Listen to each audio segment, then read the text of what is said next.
চলে এসেছি বন্ধুরা আজকে আমাদের বাঙালিদের একটা ফেভারিট আইটেম নিয়ে, সেটা হচ্ছে শুক্তো। আর শুক্তো তো আমরা সবাই ভীষণ ভালোবাসি।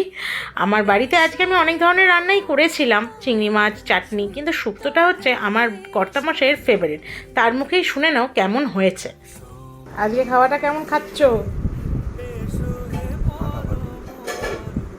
তো চলো আজকে চলে আসি আমরা কীভাবে রান্নাটা করেছি, প্রসিডিওরটা। সেটা হলো, আমি না সবজির ভিডিওটা তুলতে ভুলে গেছি, যে কেটে রেখেছিলাম ধুয়ে। তো আমি বলে দিচ্ছি, সেটা হলো আলু, কুমড়ো, বেগুন, শিম, কাঁচকলা, লাল আলু, হ্যাঁ, পেঁপে। আর আমি যেটা পাইনি বাজারে আজকে, অন্যদিন পাই, আজকে দেখতেই পাইনি, সেটা হচ্ছে সজনে ডাঁটা। সজনে ডাঁটা ছাড়া শুক্তো অসম্পূর্ণ, কিন্তু কিছু করার নেই, এই শীতে আর করে উঠতে পারিনি, সেই জন্য আজকে যা যা পেলাম তাই দিয়ে করে দিলাম। আর উচ্ছে তো মাস্ট।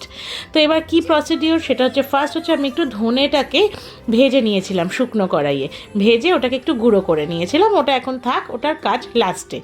তেলটা গরম করে আমি একটু বড়ি ভেজে নিয়ে উঠিয়ে রাখলাম, তার সাথে উচ্ছেটা আস্তে আস্তে করে ভাজলাম একটু নুন দিয়ে। হলুদ দেব না, কেউ যদি শুক্তোতে সাধারণত আমরা হলুদ দিই না, কেউ যদি দিতে চাও সেটা তার চয়েস, কোনো রকম কোনো সমস্যা নেই।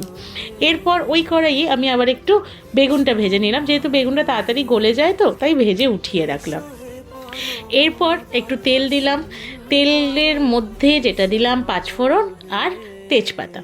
তারপর দেখো আমি যেই সবজির নামগুলো বলেছি মোটামুটি সবকটাই দেখা যাচ্ছে, সেই সবজিগুলো তেলে দিলাম, নুন দিয়ে এটাকে নাড়াচাড়া করলাম সব জায়গায় যাতে পৌঁছায়। আর কড়াইয়ে আঁচটা গ্যাসের বাড়িয়ে রেখেছিলাম, তাতে একটু যদি বেশি পরিমাণ তরকারি হয়, আঁচটা যদি একটু বড় হয়, টেস্টটা বেড়ে যায় খাবার।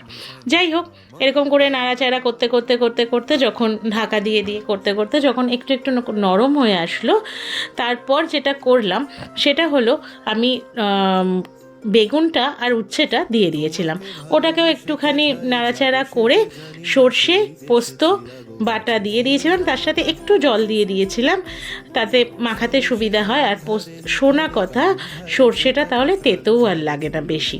তো যাই হোক, এবার সব কিছু ভালো করে মিশিয়ে নিচ্ছি। মিশিয়ে নিতে নিতে যেটা করব এর পরের প্রসিডিওরটা, সেটা হলো এটাকে একটু আগে হতে টাইম দেব। আমি একটু আদা দিয়ে দিই, হ্যাঁ, আদাটা দিলে না টেস্টটা একটু বাড়ে, এটা আমি শুনেছিলাম তাই আমি দিলাম। কেউ যদি দিতে চাও সেটা অপশনাল, এটা যার যার ব্যাপার, কিন্তু যারা করনি তারা যদি একবার দিয়ে খেয়েও খুব একটা খারাপ লাগবে না। তো যাই হোক, এবার যেটা করব সেটা দিয়ে দিলাম। এরপর আমি একটু জল দিয়ে আর একটু মজিয়ে নিয়ে বড়িগুলো দিয়ে দিলাম। বড়িগুলো যতটা পারি শেষের দিকেই দিই, তা না হলে বড়িগুলো ভেঙে যাওয়ার সম্ভাবনা থাকে। বড়িগুলো দেওয়ার পর একটু জল দিয়ে দিলাম, জল দেওয়ার পর ভালো করে ফোটানোর জন্য আমাদেরকে টাইম দিতেই হবে, প্রত্যেকটা জিনিস যাতে একটার সাথে একটা সুন্দর করে মেশে।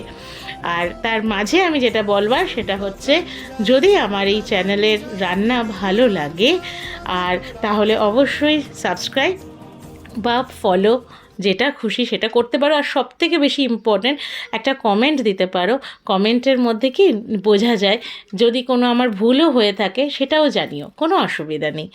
এরপর যেটা দেবো, শুক্তোর যেটা একটা মেন জিনিস রয়েছে, গরুর দুধ একটুখানি দিয়ে দেবো, টেস্টটা অসাধারণ হয়ে যায়।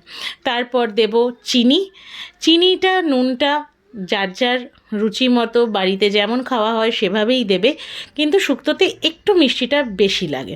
এরপর ওই যে আমি ভাজা মশলাটা করে রেখে দিয়েছিলাম, সেই ভাজা মশলাটা দিয়ে দিলাম, ভালো করে সারাটা সব কটা তরকারির মধ্যে পুরোটা মেশালাম।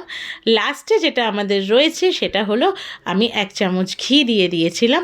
ঘিটা বুঝতেই পারছো, শুক্তো মানেই হচ্ছে সেটাতে একটু ঘিয়ের গন্ধ না থাকলে হয়, তো সেটা দিলাম, দিয়ে ঢেকে দিলাম। কেমন লাগলো জানিও, তোমাদের কমেন্টের আশায় বসে থাকবো। ঠিক আছে, তো আজকের মতন এখানেই টাটা, পরে দেখা হবে।